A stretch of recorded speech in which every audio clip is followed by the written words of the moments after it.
Allahumma arhamna bil Qur'an. Assalamualaikum warahmatullahi ta'ala wabarakatuh.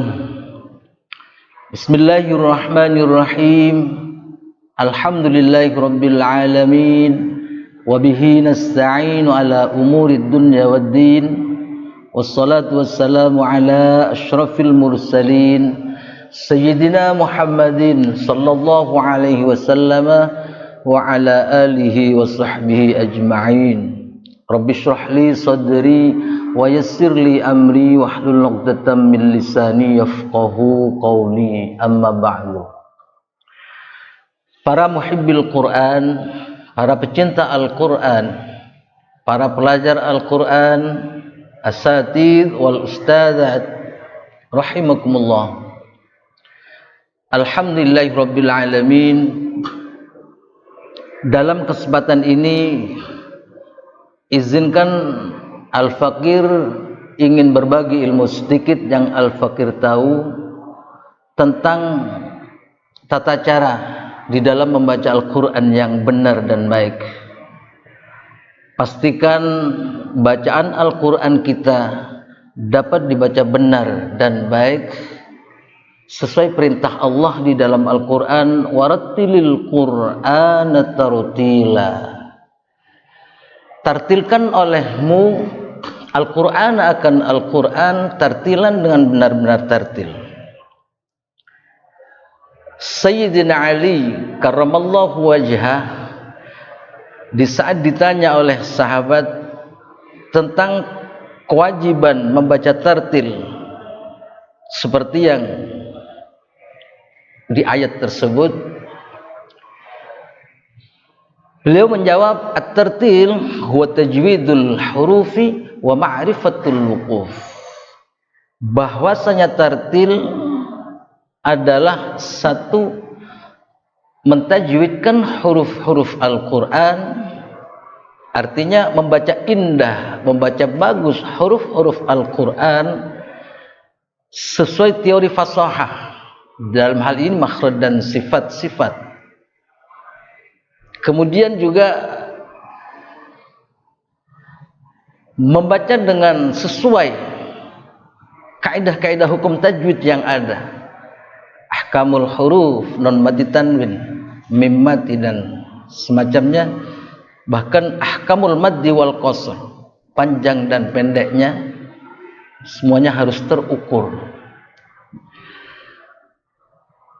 Kemudian yang kedua, beliau menjawab ma'rifatul wuquf, mengenal, mengetahui sekaligus mempraktekkan al-wuquf. Al-wuquf dalam hal ini al-mawaqif, tempat-tempat berhenti. Ibtida' waqaf, titik koma di dalam membaca Al-Quran. Dari mana harus memulai dan di mana harus berhenti. Pastikan ini juga harus sesuai dengan makna yang diinginkan oleh ayat-ayat tersebut. Saudara-saudara sekalian, para asatidz wal ustadzat, lalu kemudian apa saja yang dibutuhkan atau apa saja yang harus dimiliki, dipelajari agar Al-Quran kita bisa dibaca benar dan baik. Dikutip dari sebuah kitab Matnul Jazariyah li Syekh Muhammad bin Muhammad Al-Jazari, beliau mengatakan di dalam kitabnya, idh wajibun alaihimu muhattamu qabla syuru'i awwalan ayya'lamu. Ada 5 macam perkara, ada 5 macam perangkat yang harus diketahui, yang harus dipelajari oleh para pelajar Al-Quran. Pertama, an ya'lamu makharijal huruf, makhraj huruf, tempat-tempat keluarnya huruf, posisi huruf hijaiyah. Kemudian yang kedua, sifatul huruf, sifat-sifat huruf, sifat-sifat dan makhraj ini menjadi satu kesatuan, tidak boleh lepas. Ketika satu huruf memiliki 5 sifat, haruslah 5 sifat, karena ini merupakan haknya huruf, haqqaha. Mengetahui 2 materi ini, belajar teori ini dimaksudkan liyantiqu bi afsahil lughati, agar dapat melafadzkan, agar dapat mengucapkan bi afsahil lughati, dengan paling fasihnya lughat, bahasa-bahasa, lahja-lahja, dialek-dialek. Sekali lagi, agar fasih Quran kita, teorinya adalah makhraj dan sifat. Ini artinya Al-Quran tidak bisa di lahja Bali, Al-Quran tidak bisa di lahja Jawa, Al-Quran tidak bisa di lahja Madura, di lahja Sunda dan semacamnya.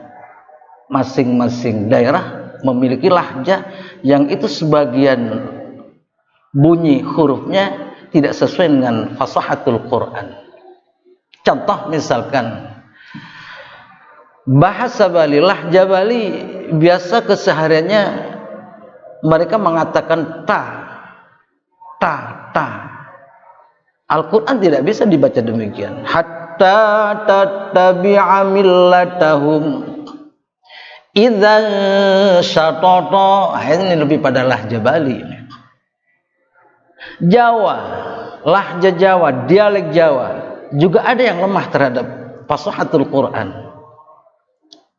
Seperti yang sering kita tahu, Jawa tidak punya zai, ketukar dengan j.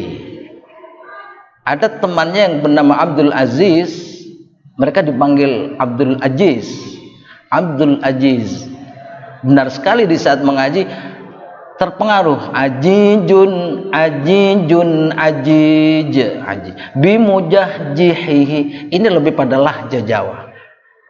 Bahkan ada sebagian daerah wilayah yang sangat kental Jawanya, kesulitan mengucapkan hak, ain, hak jadi kaf, alhamdulillahi rabbil alamin. Semacam ini yang contoh-contoh yang tidak bisa di-Al-Qur'ankan. Madura juga lemah sebagian hurufnya, lahja Madura. Kita tahu Madura banyak menggunakan vokal kabara, edojo, iya dan semacamnya. Banyak menggunakan Ini juga tidak bisa di-Qur'ankan. Ketika mengaji, karena belum tahu tentang fasahah ini, fasahatul Quran, benar saja dimadurakan. Edojo nasrullah. Ini yang terjadi. Edojo nasrullahi wal fath. Sunda juga begitu. Banyak mati hamzah di ujung belakangnya. Kumaha kaditu di dia. Benar saja Qur'annya dibaca sabila amanu alima. Sekali lagi ini lebih pada lahja itu. Tidak boleh. Untuk tahu teori fasahah adalah makhraj dan sifat. Kemudian perangkat yang ketiga, muharriri tajwid, memperdalam ilmu tajwid terkait dengan ahkam atau hukum-hukum yang berlaku di dalam ilmu tajwid. Ahkamul huruf, nun mati tanwin, mim mati, ahkamul maddi wal qasr, panjang pendeknya. Pastikan harus benar, terukur, gunnah dan semuanya ini. Dan ini menjadi satu kesatuan. Tak cukup fasih, tak cukup hanya tajwid. Kedua-duanya, bahkan ketiga-tiganya, makhraj, sifat, tajwid harus bersamaan di saat mengaji Al-Quran. Ketiga-tiganya harus sama-sama dipraktikkan. Hanya fasih, tajwidnya berantakan. Misalkan contohnya, wa minan nasi man yaqulu amanna billahi wa bil yaumil akhir wa ma hum bimu'minin. Ini yang tidak paham tajwid, dipandangnya sudah indah, sudah bagus, lancar. Padahal Quran ukurannya bukan lancar, bukan semata-mata fasih tajwidnya. Harusnya dibaca dengan komplit, fasih iya, tajwidnya juga. Misalkan Bismillahirrahmanirrahim. Wa minan nasi man yaqulu amanna billahi wa bil yaumil akhir wa ma hum bimu'minin. Kira-kira semacam itu yang komplit. Kemudian perangkat yang keempat adalah al-mawaqif, ibtida' waqaf, titik koma. Ini juga harus kita pelajari, sehingga dari mana harus memulai dan di mana harus berhenti. Tidak sepotong-sepotong tanpa memperhatikan makna dari ayat-ayat tersebut. Contoh misalkan hanya sepotong yang keliru, bahkan fatal maknanya. Innallaha thalithu thalasah. Atau dari awal cuma karena memulainya dari innallah, ini maknanya rusak. Laqad kafaral ladzina qalu. Kemudian innallaha thalithu thalasah. Ini contoh yang keliru. Mulai dari innallaha thalithu thalasah. Bayangkan maknanya, Allah adalah nomor 3 dari 3 Tuhan. Harusnya disambung jadi satu. Atau kalau terpaksa harus motong, wakaf di qalu, diulang lagi dari qalu. Contohnya, laqad kafaral ladzina qalu innallaha thalithu thalasah. Contoh lain yang juga keliru, laqad sami'allahu qaulal ladzina qalu. Kemudian mulai dari ini keliru, innallaha faqirun wa nahnu aghniya. Allah fakir, kita kaya. Emang dari segi makhraj, sifat, tajwidnya sudah, bahkan kedengarannya indah. Tapi perhatikan maknanya. Harusnya jadi satu, atau kalau harus terpaksa motong, darurat misalkan wakaf di qalu, tapi mulai dari qalu lagi. Laqad sami'allahu qaulal ladzina qalu innallaha faqirun wa nahnu aghniya. Sekalian jadi satu nafas, itu lebih bagus. Laqad sami'allahu qaulal ladzina qalu innallaha faqirun wa nahnu aghniya. Itulah contoh al-mawaqif.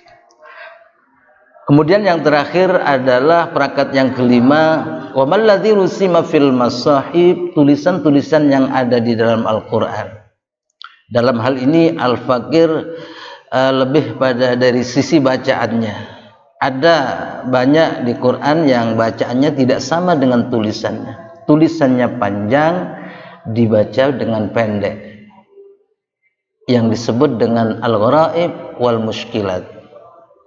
Wala ana 'abidum ma'abadtum. Itu tulisannya ana, harus dibaca pendek ketika wasal. Inilah namanya al-gharaib wal mushkilat.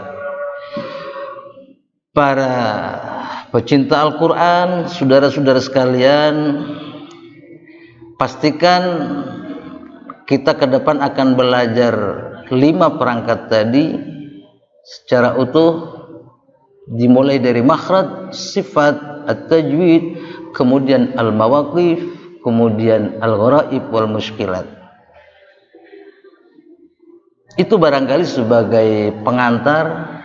Kemudian insyaallah pada sesi berikutnya Al-Fakir ingin melanjutkan secara berurutan, satu demi satu, dimulai dari makharijul huruf, wasifat, dan seterusnya. Mudah-mudahan